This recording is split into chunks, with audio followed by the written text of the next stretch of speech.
Hello there, beautiful people. Welcome to the channel that empowers you with the knowledge to help you build generational wealth. My name is Mia, and I reveal the financial education that we do not learn in high school. And I know you've asked why we didn't at least learn about credit in high school, because I know I have. But the real question is, would you have shown up for the class? Well, we're about to find out because this video will be the first of many. You can fill a whole semester with lessons on credit, so we are going to start at the beginning. In this video, we are going to define credit, what it is, the difference between debt and debit, which will take us right into part 2 where we will cover how your credit score is determined, the benefits of a good score, and how your credit score impacts your life in more ways than you might think. So go ahead and hit that like button and subscribe because your journey to either building your credit or improving your credit starts right now.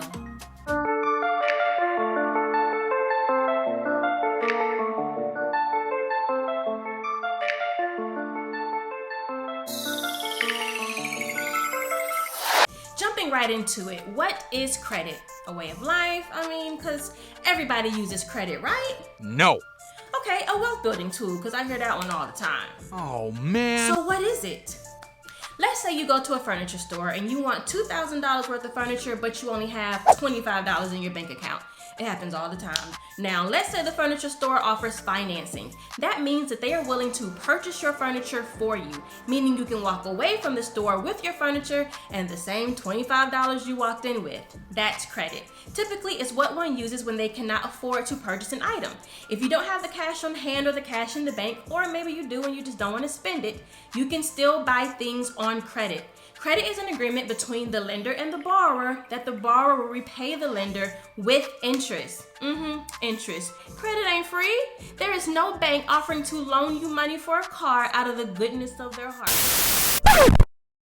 You said you wanted to understand credit, right? Well, the credit industry is a billion-dollar business, and interest payments is how they are making their billions. I'm going to help you understand credit and how to work on your credit without it costing you your financial health. So, you may have left with your furniture and your little $25, but not before signing a contract promising to pay the furniture store back plus interest.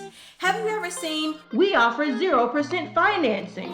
Now, for a limited time only, you can get amazing 0 APR financing on your favorite. That 0% is the advertised interest rate, meaning they are selling you credit for $0. But look at here, I have one right here. We get them all the time, and it's not because I'm so pretty. This says 0% intro APR. Told y'all, they're not giving me credit because I'm cute. Let's see.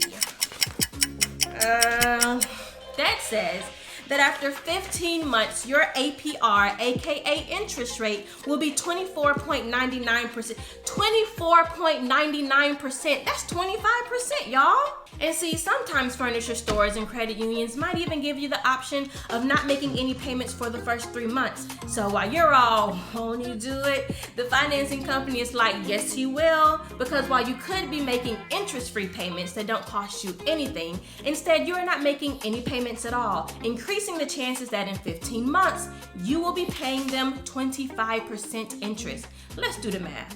24.99% of $2,000 is $499.80. That's basically $500. That means that furniture will really cost you $2,500. And if you pay the minimum of, let's say, $25 for 12 months because you lived your best life, not making payments for the first 3, then after the 15-month no interest promotion end, you will have a $1,700 balance subject to an interest rate of 24.99%, which amounts to $424.83.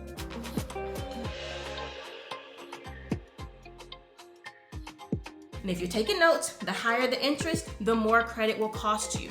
Which brings us to the difference between credit, debt, and debit. When you swipe a credit card, you are using the credit agency's money to make your purchases. Nothing is leaving your bank account, and you will pay interest to that agency for using their money. But if you swipe your debit card, then it's the same as taking the money out of your wallet and making the purchase. When you use debit, the amount in your bank account will decrease. But let's look at it like this. On credit, that $2,000 furniture could cost you nearly $500 more due to the cost of borrowing money. The same debit purchase will cost you $2,000 and $2,000 only, leaving you $500 to save, invest, or buy more furniture. And what people may not tell you is that some establishments are willing to negotiate when you pay with cash, meaning yes, you can pay less for something just by using the money we have on hand, but we'll talk about that later. Now, on the credit side, the total amount of your credit purchases is what we call your debt. You are in debt to the furniture store or credit card agency to the tune of $2,000.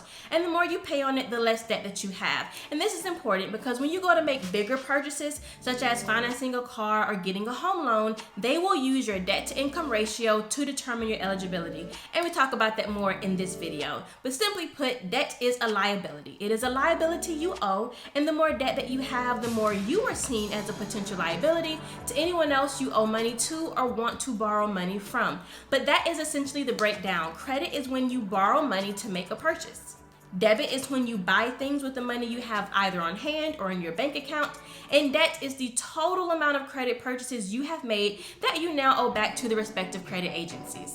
The key takeaways here are credit costs, and the higher the interest rate, the more it costs. Credit is not a wealth building tool. The wealthy earn interest, they very rarely pay it. And don't borrow money you can't afford to pay back with interest. If you have a credit score, you want it to be a good one, especially if you plan to purchase a home or get a home loan. But like I said, that will take us right into part 2. If it's not up yet, enjoy the video that is. But before you start that video, if you enjoyed this one and know it can help others, make sure you like it so YouTube will push it out to them. Comment below any questions you have so I can make sure to get them answered, and subscribe so that you can make sure that you do not miss out on all this good financial literacy. Until the next time.